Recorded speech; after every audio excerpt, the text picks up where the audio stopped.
Hello guys! Hello Capricorn! Welcome dito sa aking channel, Kapalaran 888 Capricorn. Alamin natin kung anong messages, vibration, gabay energy para sa lahat ng Capricorn. This is general reading, so pwede kang makaresonate. Gamitin mo ang iyong intuition sa panonood. So this is general reading guys. So I hope na makuha nyo yung energy na para sa inyo. Okay, Capricorn, single ka ba? Looking for a relationship?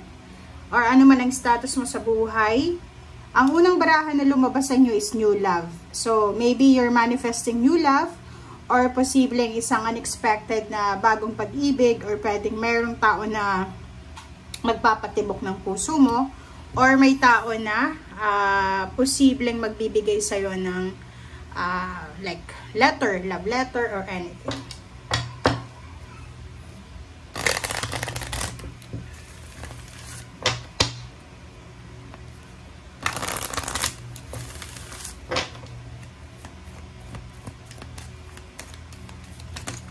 Okay, next card is moderation. Capricorn, so this card ay parang nagsasabi sa'yo na lahat ng ginagawa natin sa buhay, simulan natin sa pagkain, sa pag-iisip, sa mga hobbies, ay minsan sumusobra na. So, Capricorn, sinasabi ng birahan na kinakailangan natin ng moderation, ng self-discipline, ng control. So, kung ano man ang ginagawa natin. Like, for example, sa pagkain, if sobra-sobra, kailangan natin na, kumbaga, bawasan.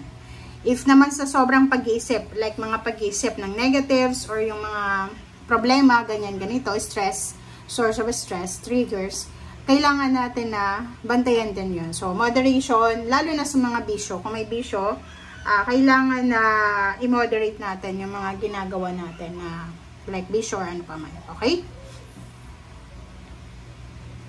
Okay. Thank you.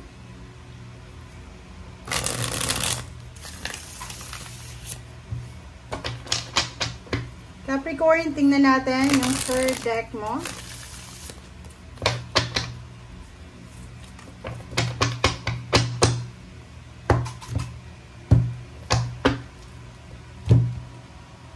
First card, second card. This is Two of Pentacles and then Queen of Wands. Two of Pentacles and Queen of Wands.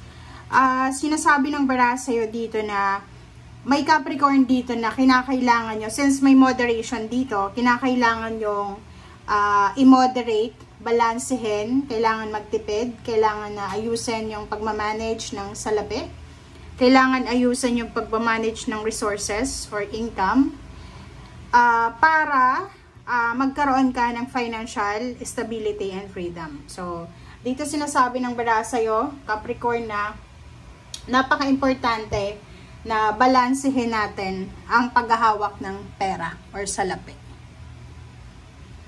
Okay, next card. King of Wands. So, sinasabi ng bara sa'yo dito, Capricorn, na if you are working, or kung ano man itong ginagawa mo, doon ka lang mag-focus muna. So, halimbawa, may negosyo ka, kahit kumita ka ng sobrang malaki, make sure na bawasan natin yung mga extracurricular expenses or extra expenses, or bawasan natin yung pag-a-absent, bawasan natin yung sobrang pag-utang or anything.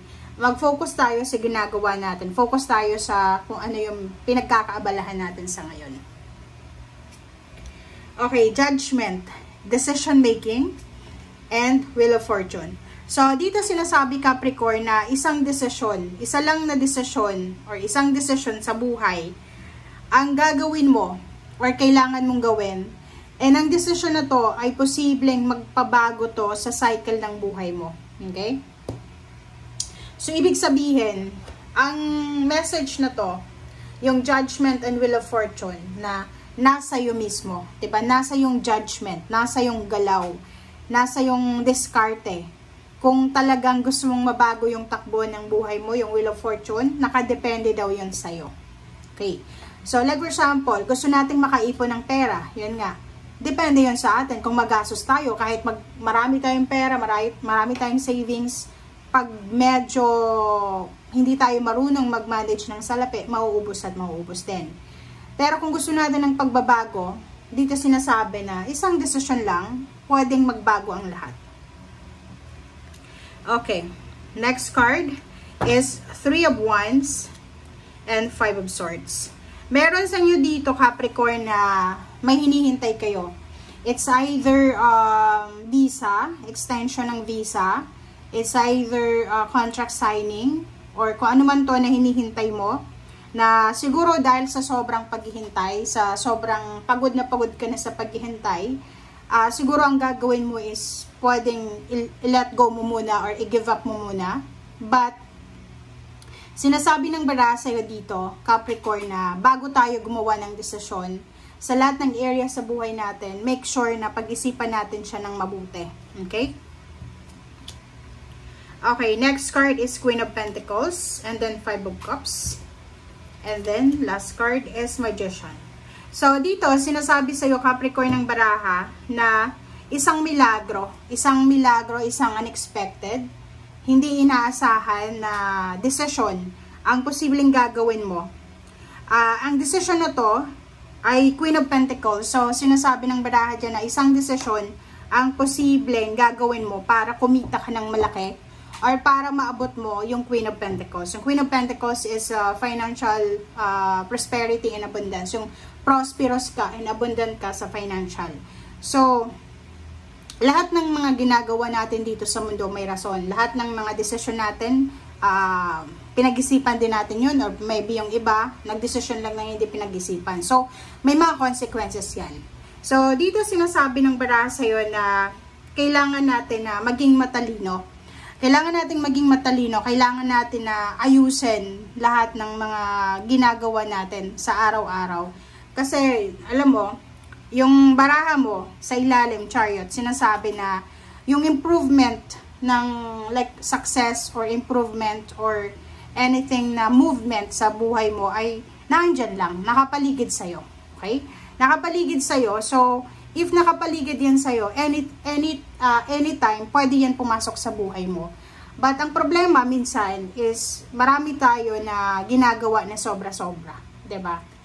Yung Chariot na to and Queen of Swords, yung parang meron sa inyo dito, Capricorn, na gusto nyo ng freedom yung freedom to choose, freedom to decide, freedom na makapag-travel, freedom na may love, diba? Freedom na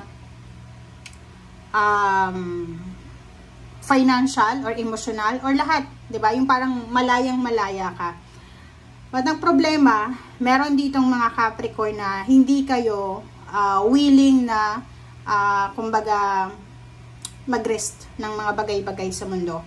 So, ang sabi sa'yo dito ng baraha, ang judgment na to, napaka-importante. Kasi isang hakbang lang natin, pwedeng magbago, pwede tayong umasenso, pwede tayong, di ba, pwedeng malugi ang negosyo, or pwedeng umasenso. So, or pwede kang ma-promote, or pwede kang ma-demote. So, napaka-importante sa'yo, Capricorn, yung decision making. So, wag kang maging aggressive, impulsive, na dahil sa init ng ulo, dahil sa galit ka, dahil sa inis ka, or anything, ay posibleng makapag-desisyon ka lang hindi mo pinag-iisipan. Okay? Thank you guys for watching. Bye!